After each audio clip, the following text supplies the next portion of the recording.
নমস্কার, আমরা আজকে সকলে বসে আছি ভূতের রাজা দিল বরে এবং খুব সম্প্রতি রিসেন্টলি আমাদের একটা শর্ট ফিল্ম ভূতের রাজা দিল বরকে কেন্দ্র করে পুজো কেন্দ্রিক একটা শর্ট ফিল্ম আমরা রিলিজ করেছি এবং আউটস্ট্যান্ডিং রেসপন্স, সকলে ভীষণ খুশির সঙ্গে আনন্দের সঙ্গে গ্রহণ করেছেন এবং সকলের দারুণ লাগছে।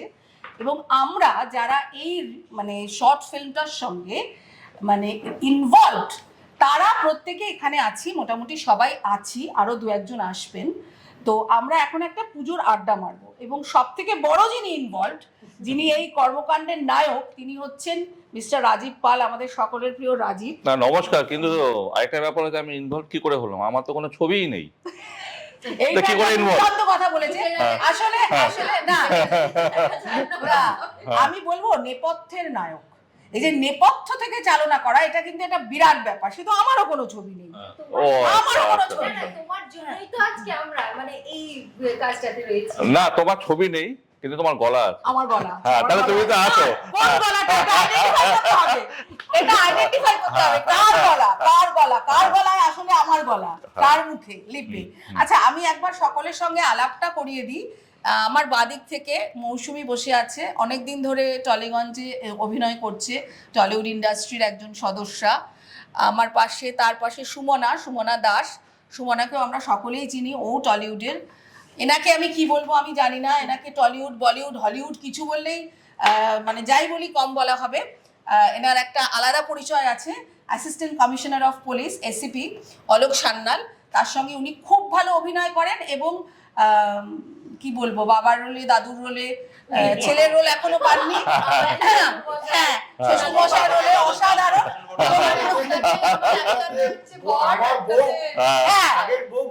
হ্যাঁ, অসাধারণ। আমার আপাতত বাবা, তারপরে শ্বশুর, আমার বর, তারপরে শ্বশুর, বরের পরে শ্বশুর হয়ে গেছেন। তার থেকেই বোঝা যায় যে উনি আসলে বড় দরের অভিনেতা।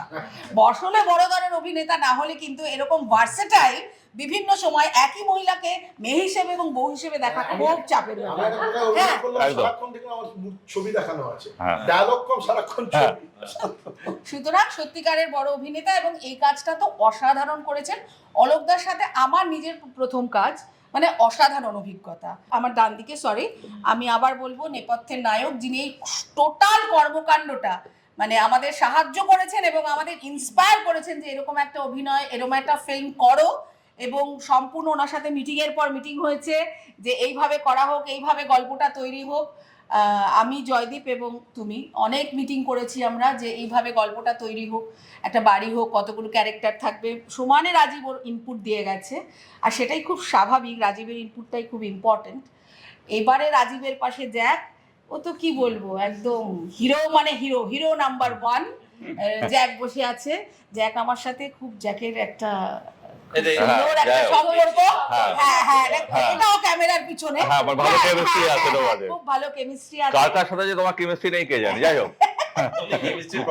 আমি কেমিস্ট্রি প্রফেসর এবং আমার ফেসবুকে লেখা আছে জানো তো, যে রিলেশন কি বলে ওটাকে, বলে ম্যারিটাল স্ট্যাটাস না, রিলেশনশিপ কমপ্লিকেটেড।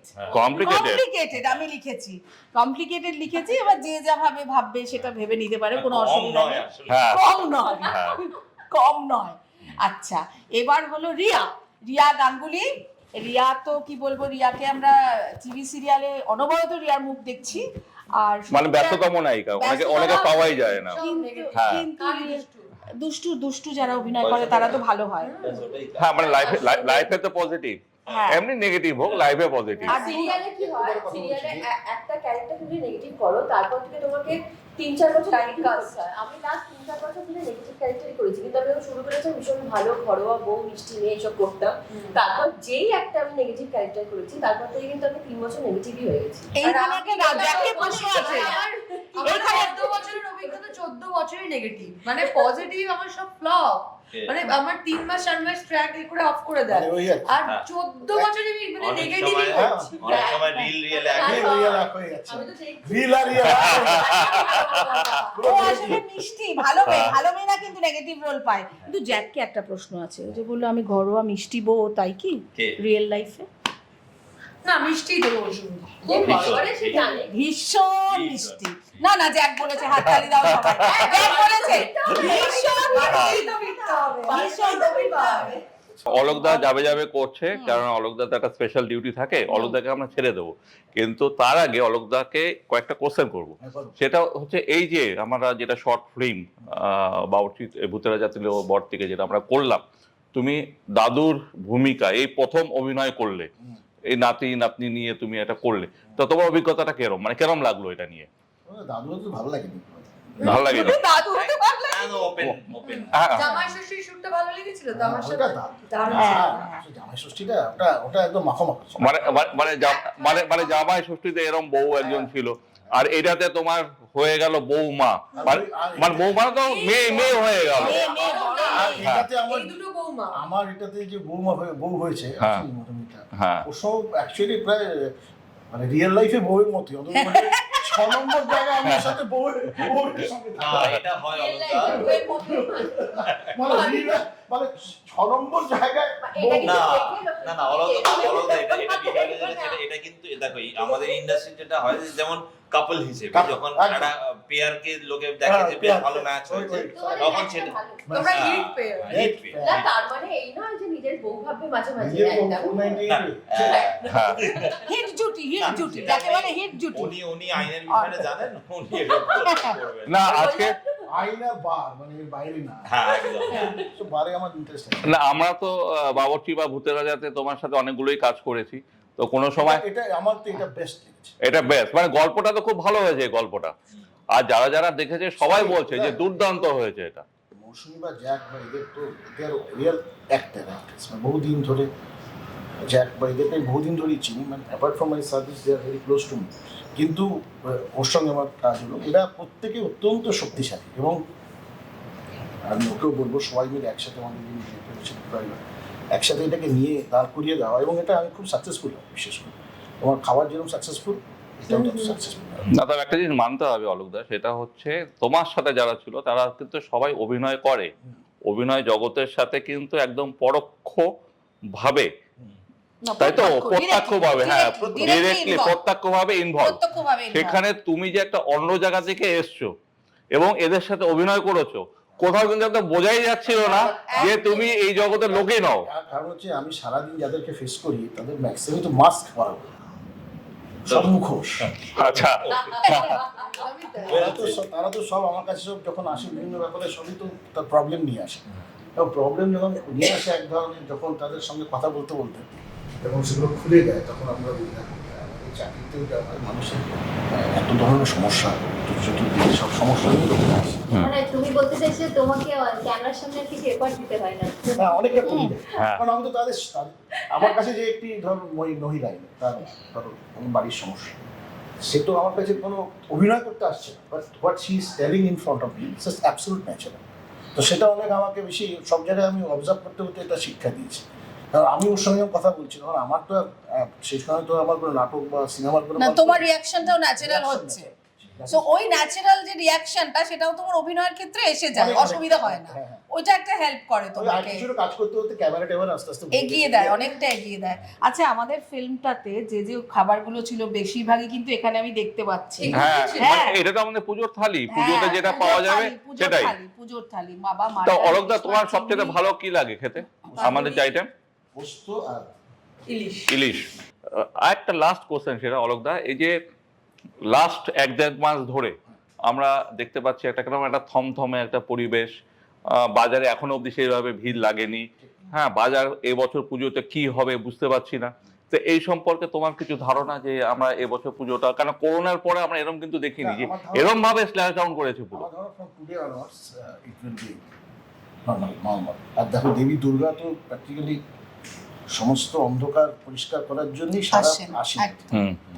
একদম যা 1.5 মাসে যা ঘটেছে পশ্চিমবঙ্গে বা দেশে, সেটা তো অত্যন্ত অত্যন্ত মানে এর থেকে খারাপ কাজ কিছু হতে পারে না, এবং অন্ধকারময়। তো এটাকে আশা করি যে মা আসছেন, মা এটাকে বিনাশ করে দেবে, আমরা আবার নর্মালসিতে ফিরতে পারবো। এবং যেহেতু আমাদের সব থেকে বড় উৎসব, তার সঙ্গে উৎসব আছে কিন্তু তার সঙ্গে একটা বিষাদের ব্যাপার তো আছেই। তো সেই ব্যাপারটার সঙ্গেও আমাদের মানিয়ে জীবনে ওঠা পড়া থাকে, সব কিছু নিয়ে চলতে হবে। কিন্তু হোয়াট বেবি যে আমি একটা কথা বলতে পারি যে বাঙালিদের মধ্যে যে দেখো স্বাধীনতার সময় practically Bengal and Punjab had done the most এই ভারতবর্ষে, এটা আমার ইতিহাসে তাই বলে। এবং এক্ষেত্রে আমি বলবো যে আমাদের গত 1-1.5 মাসে বাঙালিরা বুঝিয়ে দিয়েছে যে বাঙালি আত্মঘাতী না। আমরা বলি তো বাঙালি আত্মঘাতী, একদম না, বা আত্মবিস্তৃত জাত না।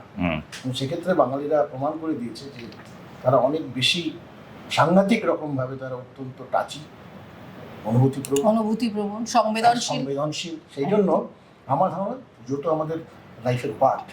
আমি যেন সেটা এটা পুজোর মতো চলবে, নিশ্চয়ই হবে, লোকেরা আসবে, তার সঙ্গে মানুষের যে ইচ্ছে, যে ঘটনা নিয়ে ইচ্ছে, আশা করি সেটারও একটা জাস্টিস বিচার হবে।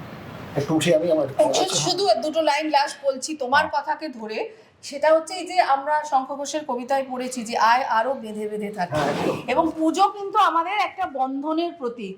দুর্গাপুজো কিন্তু বাঙালির সব থেকে বড় উৎসব, এবং সেখানে আমরা কিন্তু সবাই বেঁধে বেঁধে নিজেদের মধ্যে বন্ধন, আর সেটাই কিন্তু আমরা ফিল্মের মধ্যেও দেখিয়েছি যে একটা পরিবার সবাই বাঁধা পড়ছে, আসছে একসাথে। এটা আমি বলছি, এই শর্ট ফিল্মটা অনেক ভালো লোকের কাছে যাবে, কারণ আমাদের তো টুকরো হয়ে গেছে পরিবারগুলো। কারণ আমি যে বাড়িতে থাকি, আমার মা বাবা মারা যাওয়ার পর আমরা 3 ভাই ছিলাম এখান থেকে কাছে। 3 ভাইয়ের যে বাড়ি, তাদের যে আমাদের পরিবার, একটা সময় একসাথে থাকতাম সঙ্গে। এবার চাকরি সূত্রে 2 ভাই বিদেশ, একটা ভাই আহমেদাবাদ, একটা ভাই মুম্বাই। এই 3 তলা বাড়িতে আমার ছেলেও বিদেশে থাকে। তাহলে এই 3 তলা বাড়িতে কে থাকে? তালা চাবি দেওয়া ছাড়া, শুধু তালা চাবিটা দিতে হয় দুটো বাড়িতে, আর ওই কাজের মাসি বা আমরা পরিষ্কার করা ছাড়া। কিন্তু এই একটা যৌথ পরিবারের আনন্দ, যে কি আনন্দ, বিজ্ঞাপনটার মধ্যে সেই বার্তাটাও আছে, এবং সেটার মধ্যেই বার্তা, আমাদের যে এইটার মধ্যে সেই বার্তাই আছে।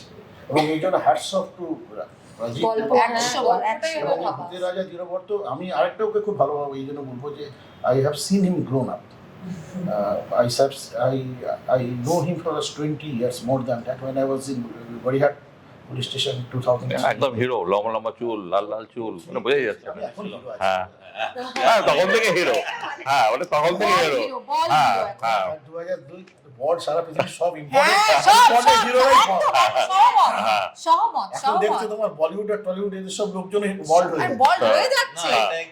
এটা বলেছিল যে একজন অ্যাক্টরের he should be bald and clean shave, because আমাদের এখানে তো এখনো মেকআপের অতটা হচ্ছে, হলিউডের জায়গা থেকে আমরা যদি দেখি, একটা কে উইগ পরে আছে না, তার চুল আমরা বুঝতে পারি না।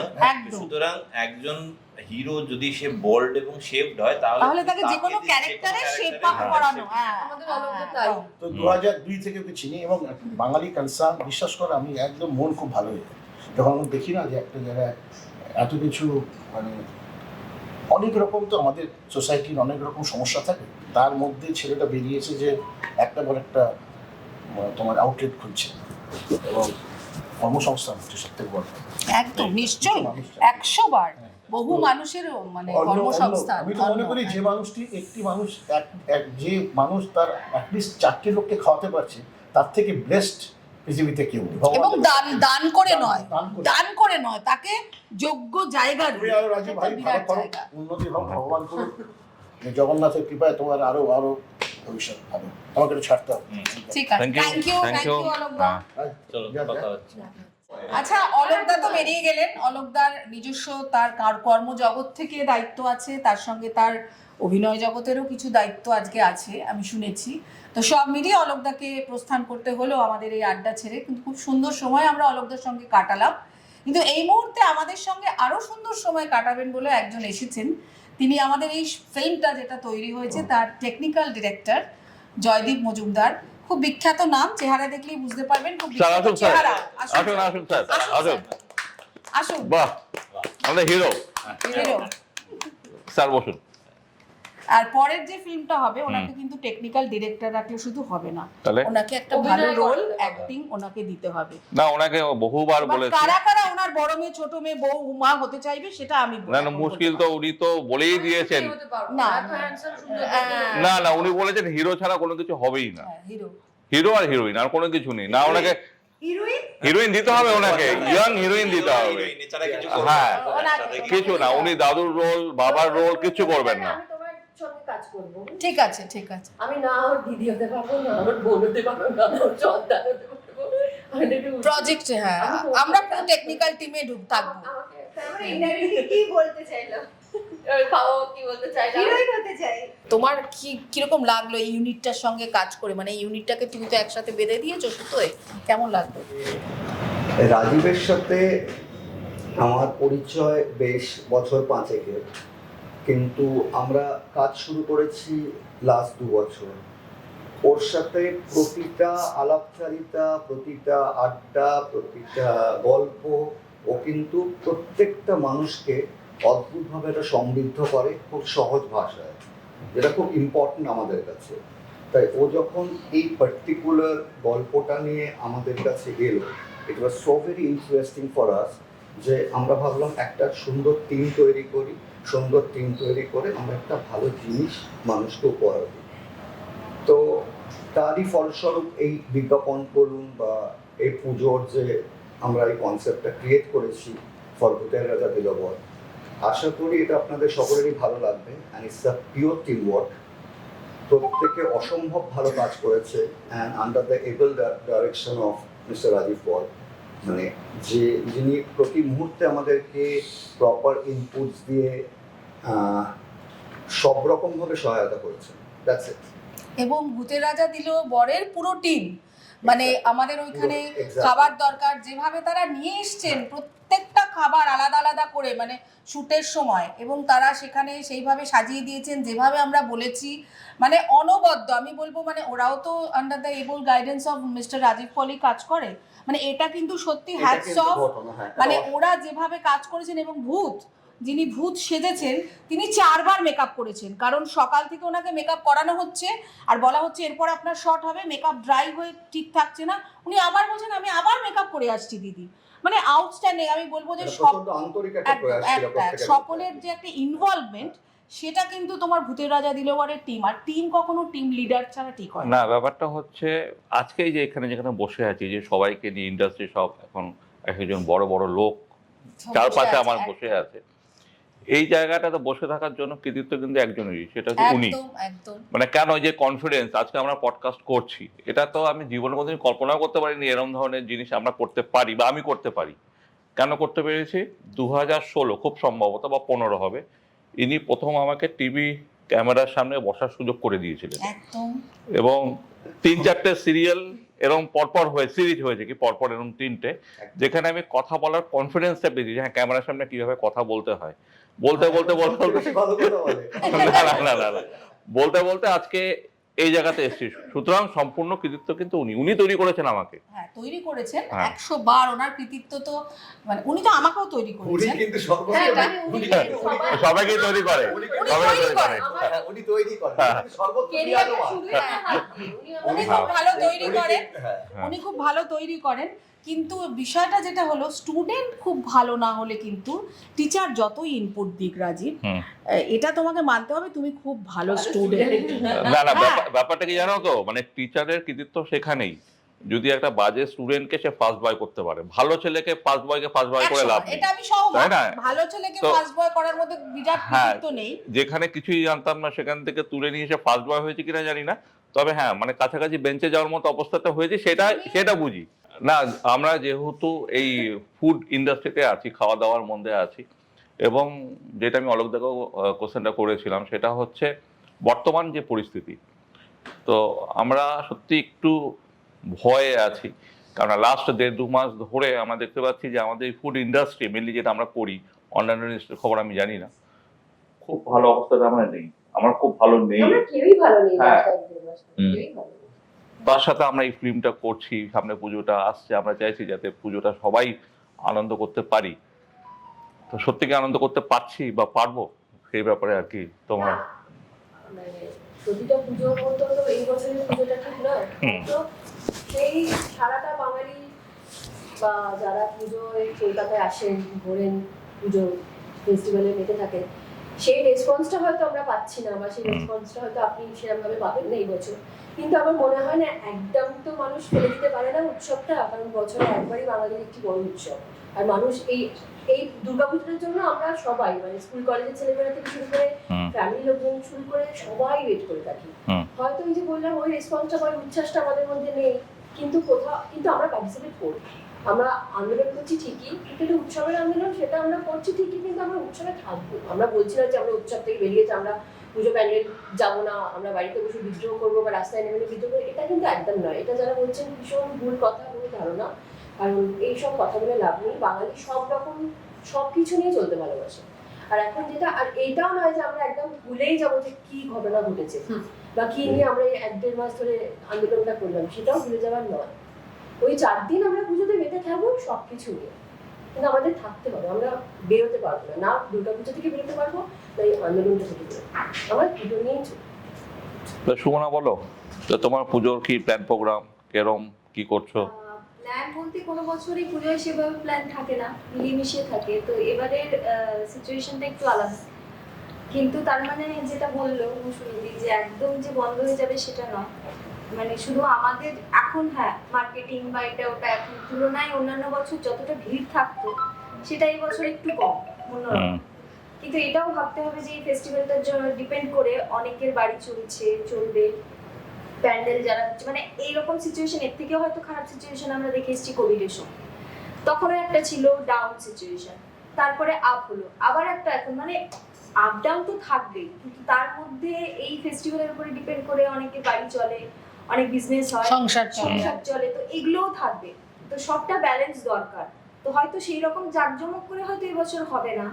অনেক আমাদের যেমন আর্টিস্টদের ইভেন্ট থাকে, অনেক প্রোগ্রাম থাকে, সেগুলো হয়তো এবছর অনেক কম হবে, কিন্তু উৎসব হবে, সেটাও ঘরোয়া পরিবেশের মধ্যে কোনো কিছু মিলিয়ে মিশিয়ে সেটা থাকবে।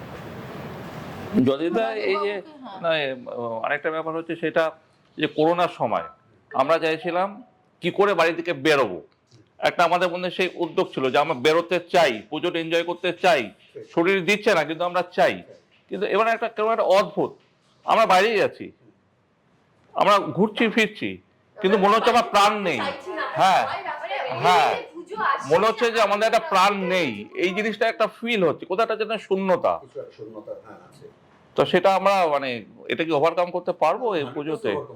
100% করবো ওভারকাম। কিন্তু যেটা মৌসুমী খুব দামি কথা বলবো, আমরা সবকিছু ভুলে যাবো না, আমাদের মনে রাখতে হবে। আমরা মনে রেখে সেইভাবে পালন করবো উৎসব। আমরা একটা যেটা ভারসাম্য বলে ব্যালেন্স, আমরা সেই ব্যালেন্সটা রাখার চেষ্টা করব। আসলে আমার যেটা মনে হয় কোভিডের সময় যেটা হয়েছিল ওই সময়টা, সেটা কিন্তু একটা শারীরিক ভয়, আর এটা কিন্তু একটা মানসিক ক্লান্তি। সো মানসিক ক্লান্তিটা মানুষকে খুব বেশি নাড়িয়ে দেয়। ঠিক আছে, সবসময় দেখবেন অসুখ করলে কখনো দেখবে ডাক্তারও বলে যে মনের জোর রাখুন। সেই মনের জোরটা কোথাও একটা মানে বাঙালি অত্যন্ত সংবেদনশীল জাতি, তো মনের জোরটা কোথাও একটু আঘাতপ্রাপ্ত তো অবশ্যই হয়েছে, বড় রকমের একটা আঘাত। সেইটা আমাদের একটা অসুবিধে করে দিচ্ছে, একটু ব্যাকফুটে ফেলে দিচ্ছে। কিন্তু তার মানে এই নয়, আমরা কিন্তু সবাই একটা নিজস্ব নিয়মে না একটা যেটা গতি, যেটা জীবনের গতি, সেটাই ফিরতে চাই। আর সেটা ফেরার নামই জীবনের গতিতে ফিরতে হয়। হ্যাঁ, কারণ একটা সংসারে, একটা ছোট সংসারেও তুমি দেখবে কোনো বিপদ আপদ যদি ছোট করে, এটা তো একটা পাবলিক ইস্যু হয়ে গেছে, ধরো একটা ছোট সংসারেও যদি একটা বিপদ আপদ আসে, তারপর কিন্তু কারো বাড়ি 11 দিন, কারো বাড়ি 13 দিন, কারো বাড়ি 15 দিন পরে মানুষ কিন্তু একটা খাওয়া দাওয়া করেই নর্মাল স্রোতে ফেরে। কেন? এটা কিন্তু একটা নিয়মের মধ্যে আসে যে মানুষকে তো নর্মাল স্রোতে আলটিমেটলি ফিরতে হয়, কারণ এটা নিয়ে পড়ে থাকলে জীবন এগোয় না, জীবনকে চালানো যায় না, জীবনকে চালাতে হয়। তাই বলে কি সেই মানুষটাকে মানুষ ভুলে যায় না, সেই দুঃখটাকে মানুষ চিরকালের মতো সেই মানুষটা তার জীবন থেকে মুছে যায়? তা হয় না। কিন্তু মানুষকে জীবনের গতিপথটাকে স্বাভাবিক করতে হয়, ফিরতে হয়। তো আমার মনে হয় সেটাও হবে। তার সঙ্গে আমাদের মানসিক ক্লান্তিটা আমরা কাটিয়ে উঠবো, কিন্তু মানসিক জোরটা আমরা ধরে রাখবো। ক্লান্তিটা আমরা কাটাই, কিন্তু জোরটা যেন আমরা ধরে রাখতে পারি। তো বলো জ্যাক, পুজো তোমার বা কি প্ল্যানিং? এবার পুজোয় মাসাই মারা। না, আমি শুনছিলাম সবাই বলছিল এতে যে মৌসুমী যেরকম বললো যে দেখো আমরা একটা পুজোর আড্ডাতে বসেছি, আমরা কিন্তু আলোচনা করছি গত 1.5 মাসের বিষয়টা, হ্যাঁ মানে এখান থেকে বেরোতে পারছি না আমরা। আমরা বেরোতে পারছি না। হ্যাঁ এরকম আমাদের মতো হয়তো আপামর জনসংখ্যা পশ্চিমবঙ্গে যারাই আছেন তাদের মধ্যে অনেকেই বা সবাই হয়তো এটা নিয়ে ভাবছেন এবং এটা নিয়ে তাদের মনের মধ্যে চলছে। কিন্তু ওই পরিধি যেরকম বলছিল যে আমাদের কখনো যদি কোনো বিয়োগ হয় সেই ক্ষেত্রে আমরা একটা অনুষ্ঠান করে সেটা কিন্তু একরকম, কিন্তু এই যে ঘটনাটা, এই ঘটনাটার প্রেক্ষাপটটা কিন্তু একদম আলাদা। এখানে কিন্তু আজকে আমার যা বয়স, কিন্তু এইরকম ভাবে সাধারণ মানুষদের রাত জেগে তারা রাস্তায় পড়ে আছে এবং তারা এরকম ভাবে একটা জাস্টিস চাইছে বা এরকম মিছিল, এত এত মানুষের সমাগম আমি কিন্তু আগে দেখিনি বা আমি জানি না, হয়তো পশ্চিমবঙ্গে মানে আমার বয়সী থেকে শুরু করে আমার থেকে যারা সিনিয়র আছেন তারাও হয়তো দেখেননি বোধহয়। কিন্তু হ্যাঁ, আমাদের তো আমাদের দৈনন্দিন জীবনে ফিরতে হবে, আমাদের কর্মক্ষেত্রে ফিরতে হবে। আজকে সাপোজ আমরা যদি মানে ওরকম ভাবি তাহলে তো দেখা যাবে যে তাহলে তোমাকে সবকিছু বন্ধ করে দিয়ে বসে আছে, তুমি তো সবকিছু বন্ধ করে বসে থাকতে পারবে না, আমাকে আমার কাজটা করতে হবে। তার সাথেও আমরা যেটা চাইছি, এবার বিষয়টা কি, আমরা মানে মানুষ একটা বিচার চাইছে। আজকে যদি সেই বিচারটা মানুষ পায় তাহলে তো আর নতুন করেই আন্দোলনের কোনো প্রয়োজন থাকবে না। তো সেই জায়গা থেকে সেটা যতক্ষণ না মানুষ পাচ্ছে তার মনের মধ্যে এই বিষয়টা নিয়ে একটা দোলাচল থাকবে। আমরা আশা করি আমাদের জুডিশিয়ারির ওপরেও সকলের ডেফিনেটলি ভরসা আছে এবং মানুষ এটাই বিশ্বাস করেন যে নিশ্চয়ই বিচার মানে পাবে বা বিচার আসবে। কারণ মানে আমরা দেখেছি মানে অনেক ঝামেলা হলেও যদি কখনো ঝামেলা হয় মানুষ এক সময় তাদের মুখ থেকে এটাই বেরিয়ে আসে যে I will see you in the court. তো তার মানে মানুষের কোর্টের প্রতি একটা ভরসা আছে, আস্থা আছে। তো সেইটার জায়গা থেকেই আমার মনে হয় সেই বিচারটাও হয়তো ঠিক একদিন না একদিন আসবে সেই জায়গা থেকে। তবে হ্যাঁ, এবছরের পুজোটা একটু অন্যরকম। মানে এত বছরের জীবনের যত পুজো আমি দেখেছি বা এক্সপিরিয়েন্স করেছি, সেই জায়গা থেকে পুজোর আগে এরকম একটা থমথমে ভাব এটা কিন্তু কখনো আমরা পাইনি। এবং রাস্তাঘাটে মানুষজন আসছে যাচ্ছে, কাজ করছে, সবই হচ্ছে, একটা অদ্ভুত একটা যান্ত্রিক ব্যাপার আছে। মানে যেটা নর্মালি যেটা হয় পুজোর পরে একটা আমাদের মনের মধ্যে বিষাদ থাকে যে পুজোটা শেষ হয়ে গেল এবং সারা শহরটা কিরকম একটা নিঝুম হয়ে যায়, কিন্তু পুজোর আগে যে উন্মাদনাটা সেটা নেই।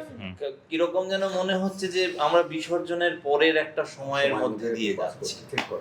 তো সেই জায়গা থেকে অবশ্য মানে বিগত বেশ কয়েক বছর ধরে আমরা পুজোর সময় কলকাতায় থাকি না, কারণ আমাদের কাজের সূত্র ধরে যেরকম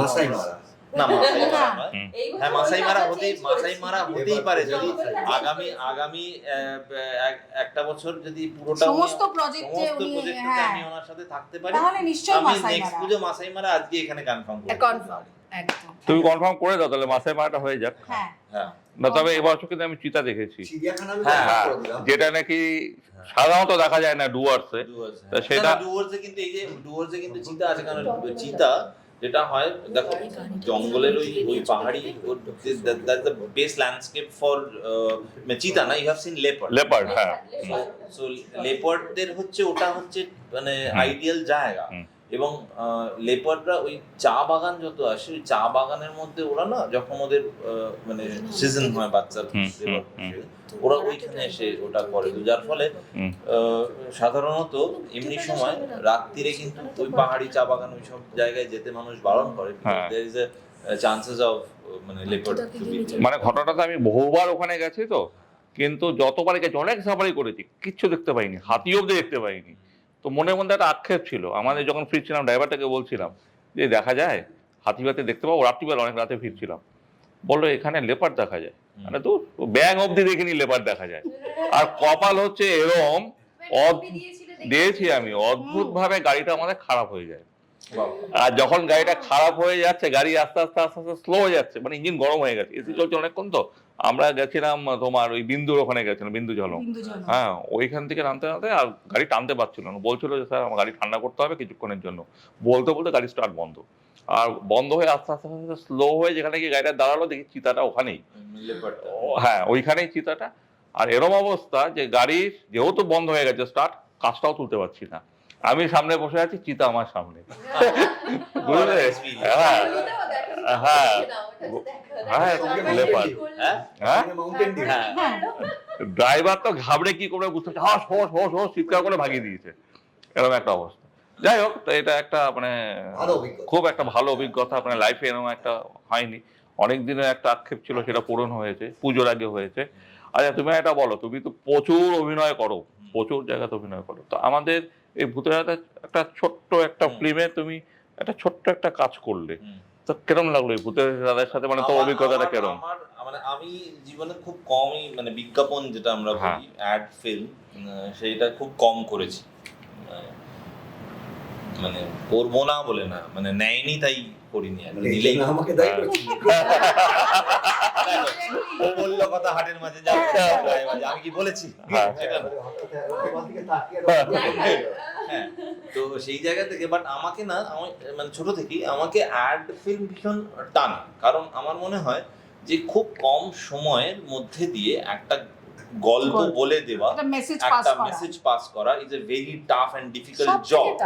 তো সেইটা যারা ভালোভাবে করতে পারেন, মানে তাদের প্রতি আমার একটা রেসপেক্ট সবসময় আছে। হ্যাঁ, তো সেই জায়গা থেকেই আমার মানে আমি চেষ্টা করি, মানে ডাক পেলেই আমি বলি যে হ্যাঁ ফ্যান্টাস্টিক জব, একদম, মানে প্রত্যেকে অসাধারণ কাজ করে, একদম অসাধারণ কাজ। তো সেই জায়গা থেকে আমার মানে আমি যখন বলছিল অ্যাড, হ্যাঁ আমি অ্যাড তো সেইটা।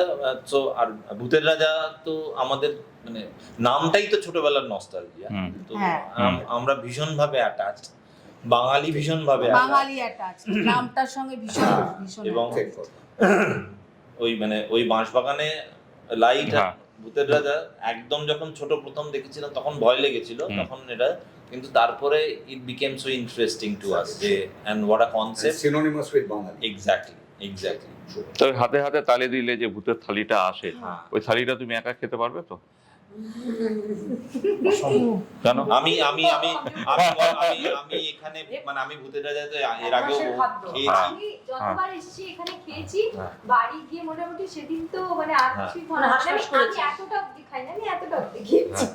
না ওটা আমি জানি না, মানে দেখো মানে ওই খাওয়া কারোর একার পক্ষে সম্ভব বলে আমার মনে হয় না, মানে যিনি খেতে পারবেন তার একটা ছবি আলাদা করে এখানে বানিয়ে রাখবে, আমি এসে দেখে যাবো। না, ওটা খায় কমপ্লিট করার পরে রিপিটও নেয়, আমাদের তো ওইটা তো মানে রিপিট হয়, তারপরেও বলে কোয়ান্টিটি আমাদের কমে গেছে। হ্যাঁ, তাদের কাছে মনে হয় ভূতের রাজার আলাদা বর আছে, তারা আলাদা বর প্রাপ্ত, আলাদা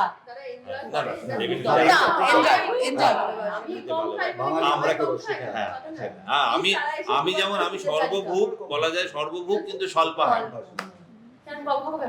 আচ্ছা, তো তুমি তো 1 বছর পর বোধহয় কলকাতায় আসলে নাকি? কেন? ও হ্যাঁ, চরিত্র থেকে বেরিয়ে গেছে। আরে চরিত্র থেকে বেরিয়ে গেলে 1 বছর পর কলকাতায় এসে কেমন লাগছে কলকাতাকে তোমার? খুব ভালো লাগছে, খুব ভালো লাগছে। পড়না, হ্যাঁ, তো মেয়েকে নিয়ে এসেছি, বরকে আনিনি। কিন্তু আমার পর্ণার আওয়াজটা একদম আলাদা আলাদা লাগছে। কি তোমার গলা ভেঙে গেছিল নাকি এখানে এসে? হ্যাঁ, মানে এত ঠান্ডা লাগলো কি করে তোমার? ঠান্ডা না, আসলে ফেরার পর ম্যাচিওর হয়েছে। হ্যাঁ, মানে বিদেশে একটু ইম্যাচিওর, হ্যাঁ। ম্যাচিওর আমি জানি যে আমাকে জয়দীপ দা আর কাস্ট করবেন না, এই জন্য খুব দুঃখ পেয়েছেন মানুষটা, কিন্তু আমারও মানে কিছু করার ছিল না, আমিও খুব হেল্পলেস ছিলাম, গৌরী আমায় বাঁচিয়েছেন ওনার মানে গলা দান করে। Fantastic job. না, আমাকে একটা কথা উনি বলেছে যে জয়দীপ দা আমাকে নেবে না। কেন? বলে আমি এত নেগেটিভ করি, আর এখানে আমি এতদিন পর এসেছি, এত পজিটিভ ব্যাপারটা, এটা নাকি দর্শকরাও মেনে নিতে পারছে না। হ্যাঁ, যদি এখানে কিছু একটা ঘেটে দিত, হ্যাঁ, তাহলে ব্যাপারটা জমতো। হ্যাঁ, এই জন্য ও এনজয় করেনি ব্যাপারটা। না, আমি খুব এনজয় করেছি এবং তোমার সাথে কাজ মানেই তো মনে হয় না কাজ করছি। মানে আমি খুব খাদ্যরসিক, আমি প্রচন্ড ভালোবাসি, কিন্তু আমার থেকেও বেশি খাদ্যরসিক হচ্ছে আমার ছানা, মানে আমার ছেলে, আমার টুইন্স। সে এই যে বললো ভূতের রাজা, এটা নিয়ে খুব ইন্টারেস্টেড, এবং ও সকালবেলা আমাকে এক প্রস্ত গান শুনিয়ে দিয়েছে বেরোনোর আগে, যখন রেডি হচ্ছি, তুমি কি ভূতের রাজাই যাচ্ছ? হ্যাঁ। তাহলে কি আমি যাবো না? না, তোমাকে তো নিয়ে যাবো না, ওটা শুটিং এর ব্যাপার। তাহলে কি আমি খাবো না? ভূতের রাজা দেখবো না? সব করবো কিন্তু সব পুজোর সময়, এখন না। বলছে আমি তোমাকে তাহলে গান শোনাচ্ছি মা, বলে মহারাজা তোমার পুরোটা গাইলো।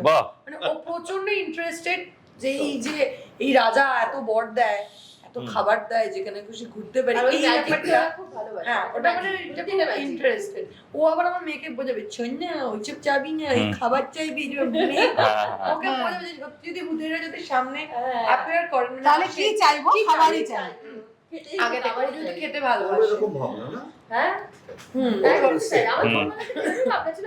না, এটা কিন্তু আমি বলছি, এটা কিন্তু সব মানে যে সব যারা মানুষের- বাচ্চারা ছোটবেলায় যখন যারা প্রথম মানে গুপি গাইন বাঘাবাইন দেখেছে, তাদের সবাই। কিন্তু তাদের ডিমান্ডে কিন্তু ছিল একটা নাগরা জুতো নাগরা, ওই রকম একদম। দেখতে, যেটা যেটা পরে পরে হাততালি দিয়ে আমার যেখানে মনে হয় খুশি না, সেখানে যাওয়া যাবে। আমার মনে হয় না কোনো বাচ্চা একবারের জন্য ট্রাই Try করেনি করে যে না। হাততালি দিয়ে আমি একটা কথা যেতে পারছি বা হাততালি দিয়ে খাবার খাচ্ছি। বাবার নাগরা জুতোটা পার করিয়ে ছোটবেলায় আমিও করেছি এটা, কিন্তু দেখতাম আমি আর যাচ্ছি না, আর খাবারও আসছে না। তো এই ব্যাপারটা মানে এটা যে এতটা সুন্দর তুমি এটা করেছো, তো দেখো মানে তারপর মানে ব্যাপারটা হচ্ছে তুমি যে জুতোটা পরেছিলে, মনে হয় না সেটা খুব একটা অরিজিনাল জুতো ছিল। যাই হোক, হ্যাঁ, জুতোটা ছিল আর কি। তখন ওই যে তালি মেরেছো, এখন সেই ফলটা পাওয়া যাচ্ছে। পৌঁছে গেছে। হ্যাঁ, দেরি হ্যাঁ, হলো। দেরিতে হলেও তুমি কিন্তু পৌঁছেছো। এটা কিন্তু একদম ঠিক আছে, সুতরাং সুতরাং কোনো কিছু আক্ষেপ ভূতের রাজা করবে বর না। দেবেই। হ্যাঁ, ভূতেরাতে বর ভূতের দিয়েছে। রাজার হ্যাঁ। ম্যাজিক থাকবে। আমরা সব রকম বর দিয়ে থাকি। হ্যাঁ। ঠিক আছে, তুমি যেরম বর তুমি মন থেকে চাইবে, সেরম বর কিন্তু তুমি পাবে। আমি তো ফেসবুকে লিখেওছিলাম যে ভূতেরা শুধু বরই দেন না, সাথে ট্রিটও দেন। মানে জন্মদিনে হয়তো কেউ খুব মন খারাপ যে কেক হচ্ছে না, আমাকে স্পেশাল ভাবে কেউ ট্রিট করছে না। আমার নিজের হয়েছে এবছরের জন্মদিন। হ্যাঁ, he makes it. এটা রাজীব করে। এটা ওরা family বানায়, পরিবার। ওকে জোর করে তুলে নিয়ে এসেছি, বলে না আমার সময় হবে না, আরে তোমাকে আসতেই হবে। ভূতনাথ মন্দিরে গেছিলাম, তো ওখানে আমি প্রত্যেক বছর যাই। তো শুধুমাত্র রাজীবদার জন্য আমি এখানে, এবং এসে আমি সারপ্রাইজ যে পুরো ওই মালা পরিয়ে, মানে ওই চন্দন দিয়ে পায়েস খাইয়ে, কত সুন্দর করে জন্মদিন হ্যাঁ, পালন মানে করছে। এটা খুব বড় পাওনা। এবং Very touching. মানুষ হিসেবে আমি বলবো রাজীবদার মতো একজন বন্ধু, একজন পাওয়া মানুষ সত্যিই মানে সত্যি। পাশে থাকা সত্যি খুব ভাগ্যের ব্যাপার। মানে there is somebody beside you, এটা ভাবনাটাই কিন্তু মানুষকে অনেকভাবে এগিয়ে দেয়। রাজীবদার মানে পরিধির মধ্যে আমরা রয়েছি, এবং পরিধিটা এভাবেই যেন বজায় থাকে স্যার, ভুলে যাবেন না। একটু সময় দেবেন And we আমাদের, need it. একটু সময় দিলে সব হবে। আমি- আমি জানি আপনি খুব ব্যস্ত, না, আমি ব্যস্ত জানি। না, এই হ্যাঁ, যেটা বললো দিদি যে শোকের কথা, যে পরিস্থিতি চলছে তার মধ্যেই আমি আমার পরিবারের একজনকে হারিয়েছি, মানে আমার ননদকে। আচ্ছা। তো এটা বিরল রোগ, মানে ব্রেনের মধ্যে অ্যামিবা হয়ে উনি চলে গেলেন। আমি রাজীবদাকে ফোন করে সব বলেওছি ডিটেলে, এবং এই যে কমফর্ট জায়গাটা যে বলতে পারি, স্বাভাবিক। একটা কাজের মানুষকে জায়গাটা বলা সবাই হয়। সব রকম, সবাই সবার না, মানবিক না, না। না। এই মানুষটা সেই জায়গাটা বোঝে। মানে একদম। একদিন আমি দুদিন ধরে, একদম। একদিন আমি খুব মানে ভেঙে পড়েছিলাম, সেদিন আমি বলেছি, তারপর লাস্ট দিন আমি ভালো করে বুঝিয়ে বলেছি। একদম। পরিস্থিতি তো সবটাই ঘেটে, তার মধ্যে যে আমরা একটা একদম সুন্দর মানুষ চেষ্টা প্রয়াস করে এত ভালো কাজটা বের করতে পেরেছি, এটাই বড় কথা। এই যে সকালবেলা আমরা একটা আড্ডা দিতে বসেছি, এটাই অনেকটা পজিটিভ লাগে। আড্ডা হয় না? হয় না, না, আমি আড্ডা ও হয়। বলছে আমি একটা একদম অন্য বিষয়ের জিনিস নিয়ে আমি একটু একদম বলি। বলছো, আমার ওরে আচ্ছা, এসেছে। আমার- আচ্ছা, আরেকজন এসেছে। না, আরেকজন এসেছে, মানে হ্যাঁ। আমাদের টেকনিক্যাল ডিরেক্টর আরেক জায়গায় ডিরেকশন দিতে যাবেন। হ্যাঁ, হ্যাঁ, অনেকক্ষণ ধরে উনি বলছেন। হ্যাঁ, হ্যাঁ, উনি- তো আমাদের ওনার মা চলে এসেছেন। হ্যাঁ। ঠিক আছে, তো মাকে আমরা ডেকে নিচ্ছি। হ্যাঁ। আমাদের টেকনিক্যাল ডিরেক্টর কে আমরা আরেকজন এখন আরেক জায়গায় release ডিরেকশন করছি। দিতে যাচ্ছে। নমস্কার, নমস্কার। চলে আসুন। হ্যাঁ, আমি অত্যন্ত দুঃখিত যে আমি ঠিক সময় মতো এসে পৌঁছতে পারিনি। না, না, ঠিক অন্য আছে। একটা না, কাজে না, আমি ঠিক আছে। আসা যাওয়া তো আমাদের- চলছেই। আমাদের আড্ডা আড্ডাও চলছে, আসা যাওয়া চলছে। কিন্তু আমি যে আসতে পেরেছি আমার এটাই খুব- না না, ঘটনাটা হচ্ছে তোমার বর খুব ব্যস্ত। হ্যাঁ, তো ঠিক সেই আছে। জন্য আমাকে একটু সময় বার হ্যাঁ, করতেই হবে। এই জন্য বর বেরিয়ে গেল। ও আচ্ছা, ঠিক আছে, যে বললো যে না একটু একটু একটু প্রবলেম আছে। হ্যাঁ, তো বউ আসলো। আমাদের টেকনিক্যাল ডিরেক্টর ওনার কাজ আছে, উনি বেরিয়ে গেছেন, ব্যস্ত, খুব কিন্তু সময়- তোমার মেয়ে আমাদেরও কাজ মেয়ে আছে, আমরা- মেয়ে বৌমারা সবাই আছে। সবাই আছে, হ্যাঁ, হ্যাঁ, হ্যাঁ। সবাই মায়ের অপেক্ষায় ছিল, শাশুড়ি মার অপেক্ষায় ছিল, এবং Thank you so much আমরা সবাইকে। অনেকটা আলোচনা করেছি আমরা করেছো। এইটা সম্পর্কে। তো এবার সেটা আমরা মায়ের কাছে শাশুড়ির কাছে একটু জানতে চাইবো এই ছবিটা সম্পর্কে। আমরা যেটা কেমন লাগলো ফিল্ম অভিনয় যেটা করে? বানালাম ছোট, বলো। ছবিটা আমরা যে সময় শুট করেছিলাম আমরা একটা খুব টালমাটাল পরিস্থিতির মধ্যে দিয়ে যাচ্ছিলাম, মানসিকভাবে চারিদিক থেকে সবকিছু দিক থেকে। তো কিন্তু কাজ তো আমাদের করতেই হবে, কাজ তো আর আমরা বন্ধ রাখছি না। তো সেই অবস্থাতে আমরা ছবিটা শুট করেছিলাম, এবং সেটা যে এত সুন্দরভাবে শেষ হবে এবং সবটা হয়ে যাবার পর যেটা দেখলাম, এত সুন্দর দেখতে হবে, এত সুন্দর দেখতে হবে, একদম ঝকঝকে, ঝকঝকে ঝকঝকে। আমি সেটা বেরিয়েই ওর সামনে ও বসেছিল, আমি যখন ডাবিং করে বেরোচ্ছি আমি তখনই বললাম, একটু ইয়ার্কিও মেরেছি তার মধ্যেও, বাট ডিরেক্টরও আমাকে জিজ্ঞেস করছিলেন যে কেমন লাগলো দিদি। একদম একটা ঝকঝকে ছবি, মন ভালো করে দেওয়া ছবি, একটা পরিবারের সবাই মিলে তো দেখবো। সেখানে খুব টাচি, আমার মেয়ে এসেছে বাইরে থেকে, ছেলেরা আছে, বৌমা আছে, আমি তাদেরও অখুশি করতে পারছি না, সে অফিস যাবে, তার অফিস আছে, এখানে মেয়ে মার হাতে রান্না খেতে চাইছে, তাতেও আমি না বলতে পারছি অরাজি না। নই, হ্যাঁ। তখন আমি বলছি আমি সব করবো, তোমরা না একটু আমাকে সাহায্য করো। তারপরেই আমার মেয়েই আমাকে করে দিল যে না, কোনো দরকার নেই, যেটা দিলে পর থেকে তুমি কেন কাটতে যাবে, অতএব আমারও ছুটি। ক্রেডিটটা আমাদের আছে, অবশ্যই। আমরা যদি না বলতাম না না না যে আমরা কাজ করব না, আমরা ওই দিনে ছুটি নিতে যাই, না, তাহলে কি করে তাহলে হতো না। দেখো, তুমি তো ওয়াকিং লেডি, তো তুমি তো রাস্তাঘাটে ঘোরো, তুমি বোঝো যে কি ব্যাপারটা কি, এবং তোমরাই তো আমাদের ভবিষ্যৎ। কেননা তুমি যদি এই বাড়িতে যদি না বলতে যে না আমরা ভূতের থেকে খাবো, তাহলে তো আমাদের এটা কি হতো? ও ভবিষ্যৎ হ্যাঁ। জানে কি? সে একটাও বাঙালি রান্না জানে না। হ্যাঁ, সেটাই। তা আমরা হ্যাঁ, আমরা তো এটাই চাই যে দেখো, তোমরা সবাই কাজ করছো, বাইরের জগতের সাথে খুব ভালো রকম ভাবে ইনভলভ। একটা দায়িত্ব তো আমরা নেই, তাই না? অবশ্যই। কিচ্ছু করতে হবে না, সারাদিন কাজ করো, রাত্রিবেলায় ভূতের রাজা। একদম একদম। একটা জিনিসের জন্য আমার কেন ভূতের রাজা খাওয়ার ভালো খাইয়ে লাগে, পরিয়ে তার নগর কারণ করে হচ্ছে রাখে খুব আর্টিস্টদের। ঘরোয়া, মানে খুব রিচ নয়, হ্যাঁ, খাওয়া যায় খুব রিচ নয়, যে খুব মশলা খুব বেশি দিন না, ঘরোয়া বাড়ির জিনিসটা মতোই। হয়। বাড়ির মতো বাড়ির খাওয়া দাওয়া। মতোই না। ভূতের রাজা দিল পরের যে ট্যাগ লাইন, হুম। প্রতি পদে মায়ের মায়ের ছোঁয়া। তা এখানে সেটা তো মাই তো মায়ের খাওয়াচ্ছে, ছোঁয়া তো সেটা তো মায়ের মেয়েকে তো খাওয়াচ্ছে। সেটাই বলা উচিত। এবং না মেয়ে তো সেটা বুঝেছে না, বুঝেছে বলেই মেয়ে বুঝেছে বলেছে, বলেই তো মেয়ে বলেছে। আলটিমেটলি বাবা তালি মেরেই তো আনলো ভূতের রাজাকে। তালি মেরে আনলো, এবং ও তো বুঝেছে মায়ের কষ্টটা, যে একই ব্যাপার, বাড়িতে খাওয়ার ভূতের রাজা খাওয়া দুটো Same. একই ব্যাপার। এটা বোঝো, যেটা এই মায়ের যে- হাতেরই রান্না, এটা মায়ের হাতে তো সবসময় বায়না করবে না যে মায়ের হাতে খাবো, মায়ের হাতে খাবো। হ্যাঁ, এই জন্য ভয়েসটাও চেঞ্জ হয়ে গেছে। কি সুন্দর লাগছে, কিরম হলো আসলে ঠান্ডা গরমে একটু মানে গলা। আর এটা হচ্ছে তোমার যে ছোট ছেলে, খুব আদুরে নাকি? আমার এই ব্যায়াম করে একটু মনে হচ্ছে। হ্যাঁ, হ্যাঁ। একটু শরীর সচেতন, একটু হ্যাঁ। স্বাস্থ্য সচেতন, হ্যাঁ। একটু সেই জন্য কি শুরুতেই বাসন্তী পোলাও চেয়েছে? হ্যাঁ, কিন্তু এত সচেতন? না, কিন্তু খেতে তো ভালোবাসে না, আলটিমেটলি খেতে তো ভালোবাসে না, সারা বছর জিমিং করে, স্বাস্থ্য সচেতন, হ্যাঁ। সেজন্য পুজোর 4 দিন আগে মেনুতে বসে গেছে হ্যাঁ। যে আগে বাসন্তী পোলাও। না, পুজোর 4 দিনের জন্য কোনো জিম ওসব সবকিছু থাক, পুজোর পরে আবার হবে। কোনো আর- ডায়েট ফাইট না। আর কি হ্যাঁ, হতোদ্যম তো করেছিল। তুমি কিছু বলো যে এরকম তুমি কি ডায়েটই করবে না, পুজোতে সবকিছু খাবে? এই 4 দিন আমি সবকিছু ভুলে গেছি। হ্যাঁ, পুজোর 4 দিন আমি সবকিছু ভুলে গেছি। আর ইনফ্যাক্ট যেইভাবে আমরা অ্যাড ফিল্মটা করলাম, আমার কাছে নিজের কাছে ওটা খুব অ্যামিউজিং ছিল। যেইভাবে ভূতের রাজা চলে এলো, আমি তো সত্যি মনে করি যে ম্যাজিক হয় আমাদের পৃথিবীতে। আর আমি এটাই বলতে চাই যে হয়তো ম্যাজিক্যালি রাজীব দাই আমাদেরকে ওই খাবারগুলো সবকিছু এনে দিয়ে দিয়েছে। তারপরে ভূতের রাজাটা রাজীব দা। হ্যাঁ, Manifest করেছি যে আমাদের তুমি হচ্ছে আসল ভূতের রাজা। Exactly, আমি wish ভূত করছিলাম কিনা যে জানি না, রাজা তো বলে। রাজা তো Yes, একটা yes. ভালো চিট ডায়েট হওয়া উচিত, তারপরেই রাজীব দা খাবারটা নিয়ে চলে এলো। একদম। শোনো, ব্যাপারটা কি জানো তো, মানে এটা হচ্ছে যে জাতির সেবায় নিয়োজিত। আমার খুব ইচ্ছে ছিল যে আমি লোকজনদের খাওয়াবো দাওয়াবো, তো সেটাই কিন্তু আমি ওটা খাওয়াই। আর ভূতের রাজা হওয়ার স্বাদ বা সাধ্য কোনোটাই আমার নেই। আমি ছোটবেলা থেকে সত্যজিৎ রায় যে এই ছবিগুলো যেগুলো করেছিলেন, সেগুলো আমি খুব ফলো করতাম এবং খুব ভালো লাগতো। আচ্ছা, আর আমাদের পরিবারটাও হচ্ছে যৌথ পরিবার, হ্যাঁ। যেখানে নানা ধরনের নানা পদ হতো, নানা ধরনের রিচুয়ালস যেগুলো জন্মদিন থেকে শুরু করে যা কিছু হয় সেগুলো পালন। সবগুলো হতো।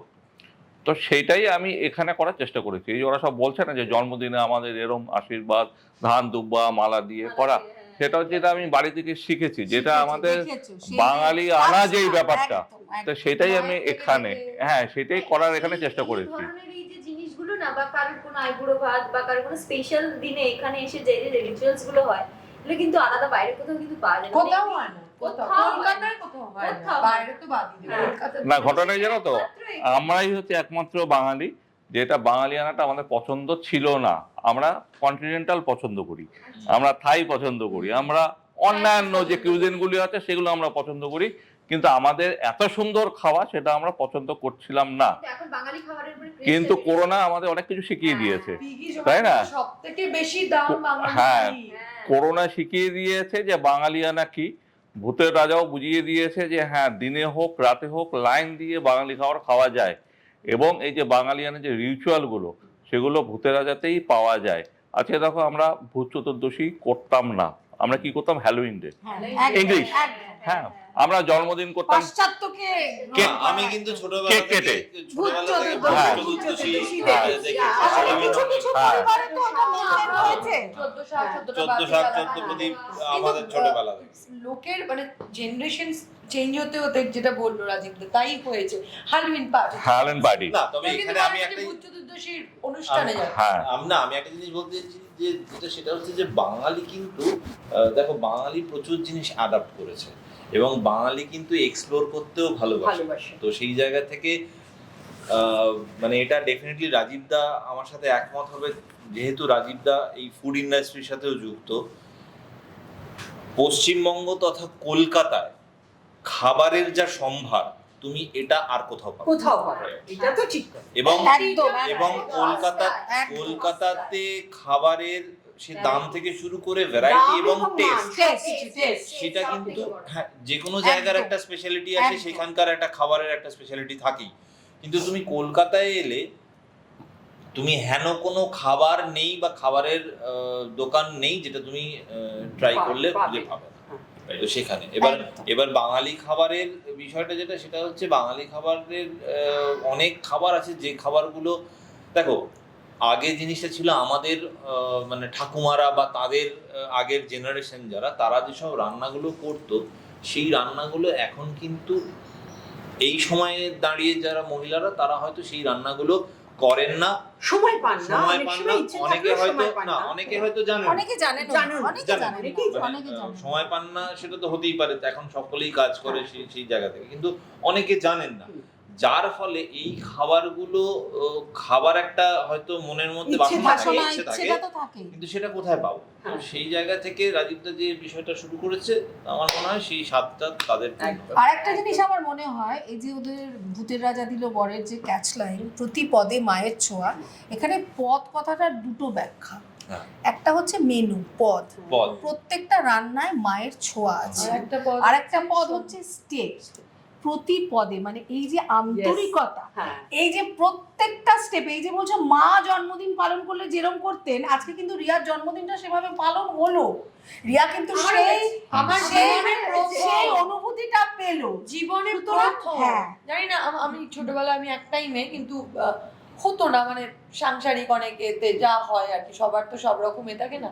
জীবনে প্রথম আমি এই বছর আমার 32 বছরের জন্মদিনে, মেয়েদের বয়স বলতে তাও নেই, বলে হ্যাঁ তাও বললে, ঠিক আছে। ঠিক আছে, হ্যাঁ ও ধরে নিলাম, প্লাস ব্যালেন্স ধরে নিলাম। ঠিক। হ্যাঁ, ওখান থেকে কেটে আরে খাবারের হ্যাঁ। পরে তো জলও লাগে। এরাও তোমার এই হাসছে কিন্তু, কে? বড় বৌমা হাসছে। কে? আরে না খাবার, শোনো, খাবারের সাথে তো জলও লাগে। ও জলও লাগে, ওকে। ঠিক না, আছে। আমার 32 বছরই বয়স তো, 92 বর্ণ। না হিসাব করো। না, সেটা মাই বলতে পারবে, অনেক বছর পরে এসছে তো। ঠিক আছে, ও অত বয়স নিয়ে আরে ও বলে, তিরিশের বেশি তুমি করো না, এমনিও। হ্যাঁ, একটু নাড়িও না। হ্যাঁ, একটু দেখুন ওই যে খেতে বেঁধে বেঁধে থাকি, খেতে খেতে তো হবে। হবেই, তো খেতে সুতরাং তো হবেই। হ্যাঁ, খেতে খাবার যখন খালি হবে পেটে তো আর আমরা কেউ মানে করতে পারি না, খালি হবে না, খালি পেটে ঘোরাও হবে না, আলাদা হবে না। সব কিছুই করতে হবে খেতে আমাদের। হবে ভালো করে, খেতে পেট ভরে খেতে হবে, সবার উপর রাগ করে লাভ নেই। একদম, একদম। দুটো 10টার জায়গায় দুটো ঠাকুর দেখলেন, কিন্তু খাবারটা পেট ভরে খেয়ে যাবেন, আমি এটুকু বলবো। 100 বার খাবারটা পেট ভরে খেয়ে যাবেন, আমরাও পেট ভরে খাবো, সবাই মিলে ভূতের রাজায় আসবো, যাবো বারবার। এবং আমি যেটা বারবারই বলি যে বাঙালির সাথে ভূতের রাজা দিল বরের তো একটা অদ্ভুত যোগসূত্র, কারণ এই যে বাঙালির নস্টালজিয়া গুপি গাইন বাঘাবাইনকে কেন্দ্র করে, এবং সেখানে ভূতের রাজা এসে যে সমস্ত খারাপকে ধ্বংস করে তাদের এমন বর দিল যে তারা সব ভালো কাজ করে ফেললো, তা আমার মনে হয় সমস্ত খারাপ সময়ও কেটে যাবে। নিশ্চয়ই। ভূতের রাজা দিল বর আমাদের সেই ভালো সময় দেখাবে, আরো নতুন নতুন করে ভালো পদ আনবে, আমরা ভালো ভালো খাবার খাবো। এবং সর্বোপরি আমি রবীন্দ্রনাথকেই কোট করব, কারণ উনি আমাদের প্রাণের কবি, আনন্দ সর্বলোকে মৃত্যু বিরহ শোকে। সুতরাং আনন্দকে আমরা বাদ দিতে পারি না, মৃত্যুতে বিরহে শোকে।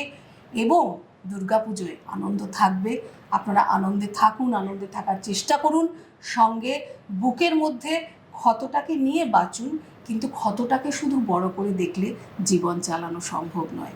সুতরাং আনন্দ নিয়ে উৎসবে আসুন, আমরা পুজোর কটা দিন সবাই মিলে একসঙ্গে থাকি এবং একসঙ্গে খাওয়া দাওয়া করি।